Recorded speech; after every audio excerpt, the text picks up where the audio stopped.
یو ښځه چې د خپل خاوند نه تنګه وه، خپل خاوند سره یې کوم داسې کار وکړو چې هغه ته یې بیا زهر ورکول غوښتل او د دغه خاوند نه ځان خلاصولو ډېره عبرتناکه واقعه تاسو یې ضرور وګورئ دوستانو. یو ښځه وه چې هغه د خپل خاوند نه ډېره زیاته تنګه وه، یعنې خپل خاوند سره به جنګ جګړې ډېرې زیاتې وي، لکه څنګه چې عام طور نن سبا هم په کورونو کې دي. نو دغه ښځې داسې فیصله وکړه چې د خپل خاوند ووژني. هغه یو داسې ښځې ته ورغله، یو داسې حکیمې ښځې ته چې هغې ته یې وویل ما ته څه زهر راکړه. هغې ترې پوښتنه وکړه ته دغه زهر د څه دپاره وړې؟ دې ورته وویل چې زه د خپل خاوند نه ډېره زیاته تنګه یم، زه غواړم چې هغه د مخې نه خوا کړم.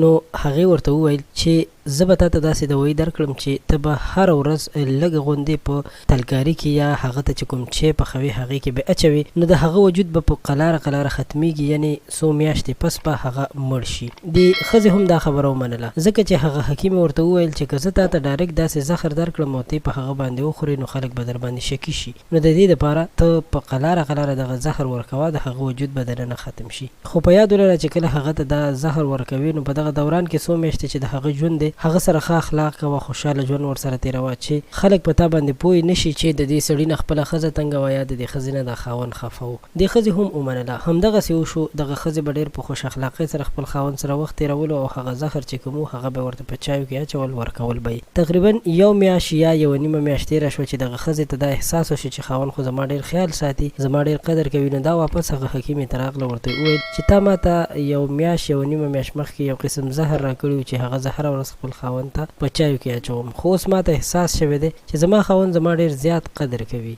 نو زه غواړم چې هغه مړ نه شي او زه په دې هکله باندې ډېره زیاته پریشانه هم یم. نو څه داسې دوايي راکړه چې د دغه زهرو اثر نور ختم شي، زه غواړم خپل خاوند سره خوشحاله ژوند تېر کړم ځکه هغه خو زما ډېر قدر کوي. نو دې حکیمه ورته وویل چې اصل کې خبره ټوله دا وه چې دغه زهر ستا په ژبه او په خوله کې و، کله چې تا هغه سره خوش اخلاقي شروع کړه نو هغه هم همدغه خبره ښه وګڼله چې ستا خیال وساتي او تا سره ډېر په خوش اخلاقۍ او په ښه طریقې سره ژوند تېر کړي. نو که ته هم هغه سره خوشحاله ژوند تېرول غواړې باید چې د هغه قدر وکړې. نو دا پیغام د ټولو هغه خویندو هغه ښځو جینکو دپاره دی چې د چا واده کېږي یا یې واده شوی وي او کور یې ښه نه وي، نو په کار ده چې خپله خاوند سره د ډېرې نرمۍ نه کار واخلي. که ویډیو مو خوښه شوې ویډیو لایک کړئ، زموږ چینل سبسکرایب کول مو هېر نه شي. تر بیا مو په الله سپارم.